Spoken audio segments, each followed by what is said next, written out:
Bonjour. Alors, donc nous sommes le collectif Monoïque Local. Nous sommes le collectif Monoïque Local, collectif bordelais et parisien. Donc on a deux collègues à Paris et nous sommes trois à Bordeaux. Camille et moi-même sommes installés dans une association qui s'appelle La Chiffonnerie. On vous invite tous à y aller. Alors, c'est comment je fais ? On vous invite tous à y aller, c'est 77 rue Rainette à la Bastide. C'est une association qui regroupe des artistes, des artisans, des associations et qui a une formidable énergie et qui nous aide beaucoup dans notre démarrage, puisqu'on est un jeune collectif qui a 5 ans et une année d'exercice en tant que profession d'architecte. Donc dans ce lieu, on a aussi un café associatif et des cinémas du soir. Donc renseignez-vous sur ce lieu si vous êtes voisin, si vous souhaitez le découvrir, vous serez les bienvenus. Alors ce lieu nous a pas mal porté. On voit ici sur l'image en bas, à gauche, la chiffonnerie avec la cabane rouge. Ce sont nos bureaux. C'était une petite construction qui a été réalisée avec l'association de la chiffonnerie et notamment une association dans l'association La Chiffonnerie qui s'appelle Toute Autre Direction, qui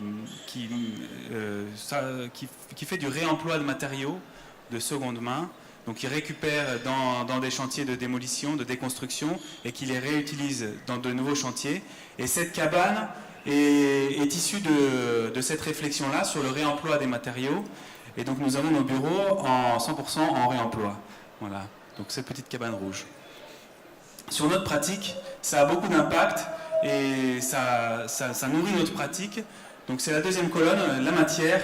Nous nous sommes rencontrés à l'école, les 5 architectes. Et à l'école, on a commencé par des concours d'idées, des concours qui portent justement sur une réflexion sur l'espace, sur la matière, sur la poésie et les histoires qu'on peut raconter à travers l'espace. Ici, on a en haut une installation qui s'appelait la Rose de Jéricho, qui est une installation de lumière en PVC récupéré, en tuyaux de PVC récupéré, et dont on a fait un prototype. Et en bas, notre première installation à Montpellier, qui était une installation sur un sol en savon, qui racontait une histoire de sensualité avec un usage détourné du savon de Marseille, qu'on utilisait en sol dans un tapis sur lequel on pouvait marcher.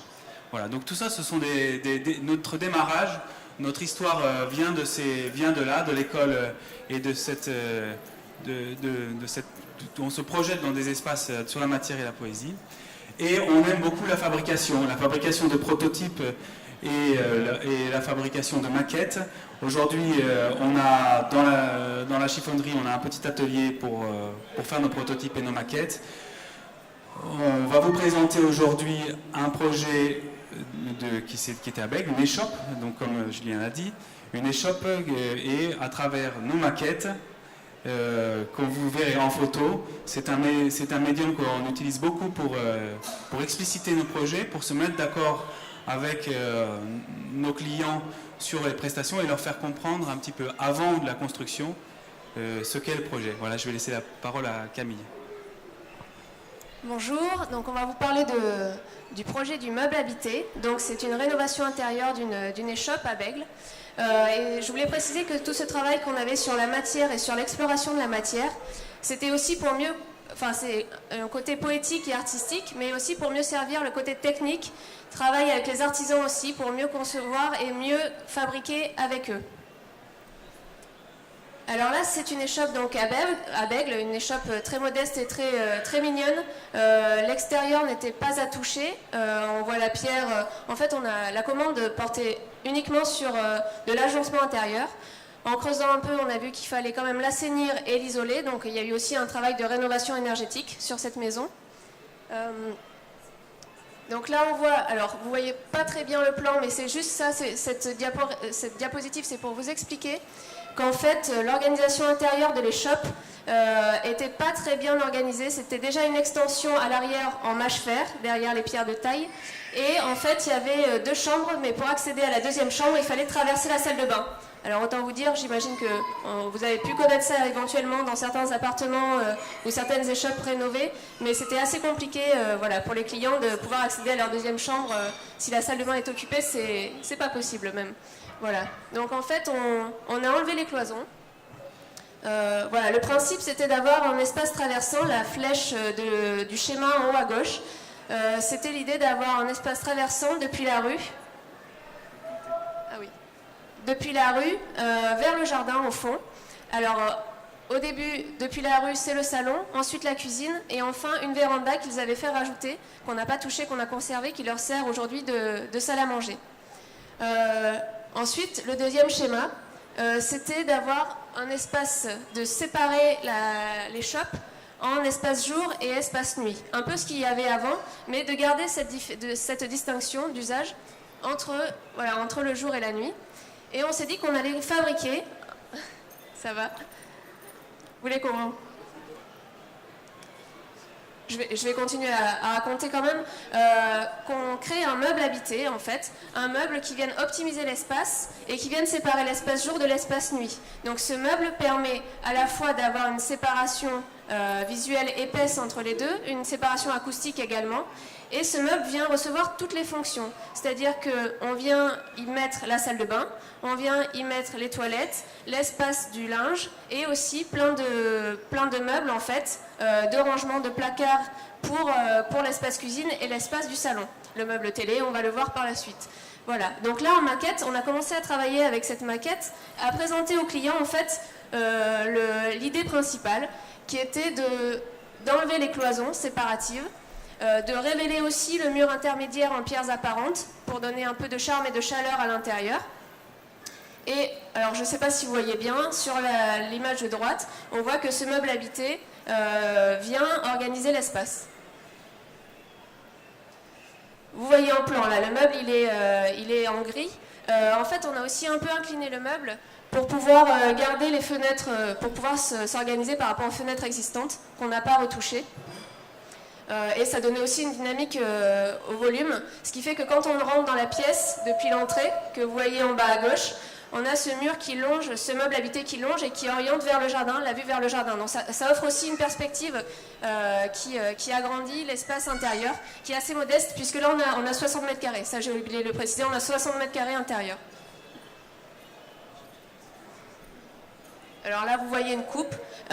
Aussi, au niveau de l'isolation, on a isolé les combles avec de la ouate de cellulose. On a isolé les murs avec de la laine de bois. Et on a, au niveau du séjour, isolé sous rompant pour avoir une hauteur sous plafond plus importante dans l'espace principal de vie. Avoir plus de volume, plus de lumière également. Là, c'est la maquette. Donc ça, c'est la 2e étape de maquette. La première, on travaille, vous avez vu, à l'échelle de la maison, mais à plus petit, pour comprendre, pour que les clients puissent bien comprendre le concept, l'idée, le principe général d'organisation. Et ensuite, on vient, plus tard dans les études, développer, dessiner un peu plus précisément ce qu'est ce meuble, ce que sera ce meuble habité. Et la maquette, elle est très bien pour nous, pour concevoir, parce qu'on fait plusieurs maquettes avant de savoir. On n'a pas forcément tout de suite la bonne solution. Et elle est intéressante avec les clients, parce qu'eux aussi ils se rendent compte de ce qu'il y a, et on modifie la maquette en fonction de leur volonté, et de ce qui est le mieux pour le projet. Et elle est bien pour l'étape de consultation des entreprises, parce que tout de suite, là, les menuisiers qu'on a consultés, ils ont pu comprendre tout de suite où on voulait aller. Et on a pu aussi détailler, voir certains détails ensemble pour que l'aspect esthétique et fonctionnel soit en cohérence avec la construction. Donc là, si vous voulez, sur le premier plan, c'est plutôt le côté séjour avec le meuble télé. Il y a des placards dessous. Tout à droite, on est à côté de l'entrée, donc on a le placard pour les manteaux, pour les chaussures. Et à gauche, c'est le côté cuisine. Alors vous allez voir qu'il y a la table, là elle est en creux, mais il y a une table pliable qui s'incruste dans le mur et qu'on peut ressortir quand on a besoin de manger. Il y a aussi au fond l'espace pour le frigo et les rangements de la cuisine.